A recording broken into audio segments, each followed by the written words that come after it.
Bibili ko ng cheese manakish. Tingnan mo, ang dami ng yung mga sa massage na mga babae. Bibili kong cheese manakish. Nagkikrave ako.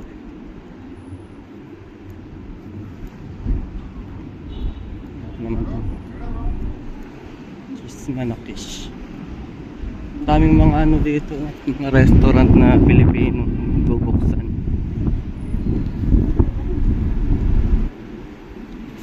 Tapos doon may Angel's Burger na parang ginaya lang naman. Ayan. Mga Pilipino restaurant to. Mga mahal naman. Walang matitira sa yung pagkain araw-araw mo kain. Cheese manakish. Paborito ko yun. Wala stress na ng hapon.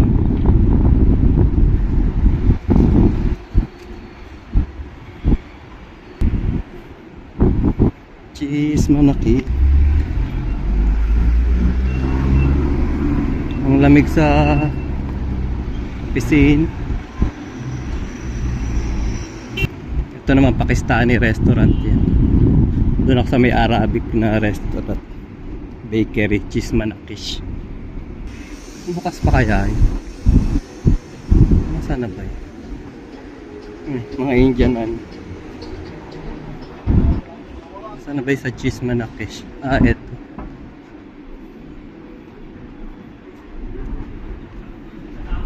Ayan, dito yun. Kumakain ng mga Arabic dun sa loob. Magagalit yung baka mabidyo. Umorder lang ako ng cheese manakish. Tapos babalikan ko 5 minutes daw. Ayan. Chinese restaurant to eh. Baw-baw.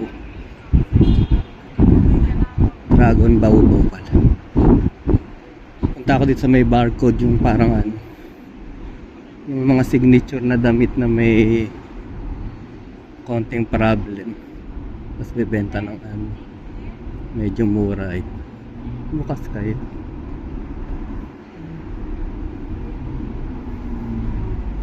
Maganda to. Maganda yung damit na to. May discount.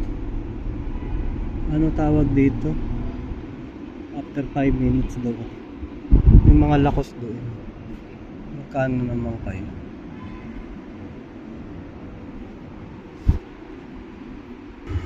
Pumasok nga ako sa loob.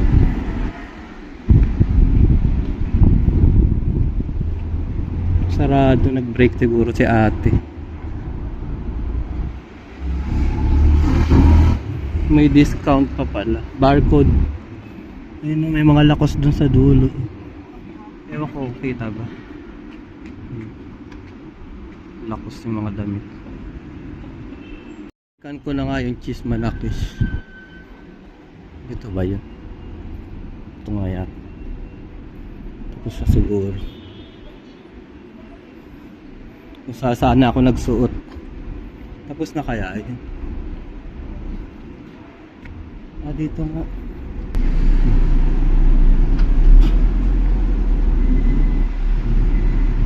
Ganda dun.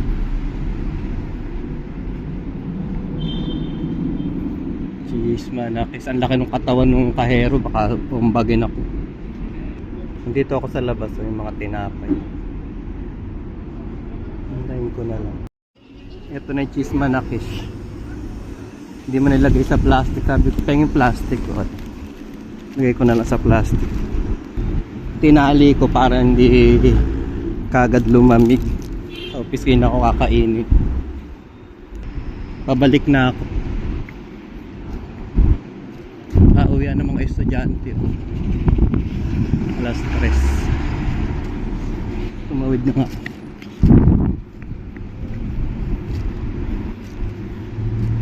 Dami naman lilinisin ng ng mga cleaner dito. Mga kinalat ng mga baluga yung naghahabis niyan.